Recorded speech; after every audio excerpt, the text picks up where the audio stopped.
सबसे पहले आप सबको मेरी प्यार भरी नमस्कार। आज मैं आपको एक गुरुजी नोचूर विकंतरामन की बहुत ही सुंदर कहानी सुनाता हूँ।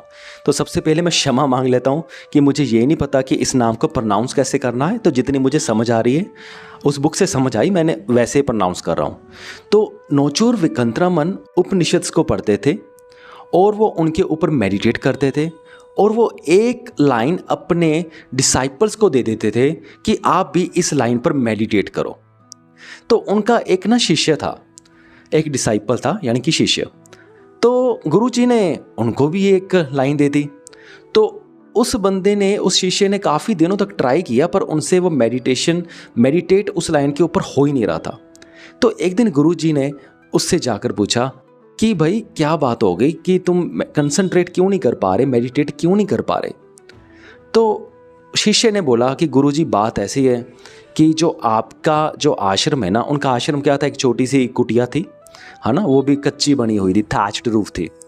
तो वो कहते हैं ना, उनके जो एक छोटी सी छेद हो गई थी वो मैंने अभी तक नहीं करी थी, जो मेरी ड्यूटी लगी थी।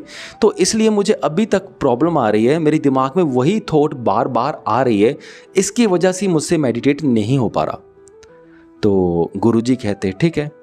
तो गुरुजी अगले दिन उससे एक शिवा टेम्पल के पास ले गए और उसे कहते कि तुम अब यहाँ पे मेडिटेट करो। चलो ठीक है, फिर उसने वहाँ पे मेडिटेट करने की वो तैयारी करा था। तो गुरुजी आए। तो गुरुजी कहते कि हाँ अब मेडिटेशन हो रही है। वो कहते नहीं गुरुजी, मेरा ध्यान नहीं लग रहा, मेरा ध्यान बार बार उसी काम के ऊपर लग रहा है जो मेरा अधूरा रह गया है, कि मैंने वो छेद सही नहीं करी अब तक। तो गुरुजी कहते ठीक है। फिर जब अगला दिन आया ना, तो गुरुजी कहते ना तुम मेरे साथ चल। तो शिष्य अपनी गुरुजी की आज्ञा को कैसे टाल सकते थे, वो कहते ठीक है गुरुजी ले चलो।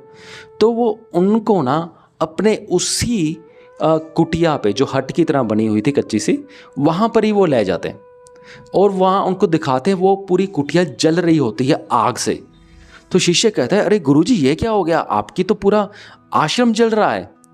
तब गुरुजी कहते यही आश्रम तुम्हारे ध्यान के रास्ते में बाधा बन रहा था, इसीलिए मैंने इस आश्रम को ही आग लगा दी, क्योंकि सेल्फ रियलाइजेशन से ज़्यादा बड़ी चीज़ कोई और नहीं होती, और तुम्हारी सेल्फ रियलाइजेशन के आगे मेरा आश्रम भी कुछ नहीं है।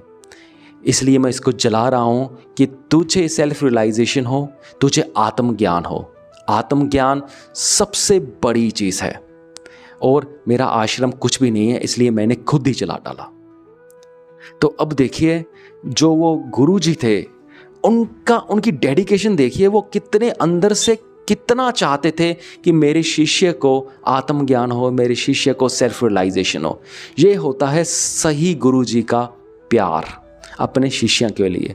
ये होता है सही गुरुजी की इम्पोर्टेंस अपने काम के लिए। उनके लिए उनका जो काम था मेन, वो कितना ज़्यादा इम्पोर्टेंट था।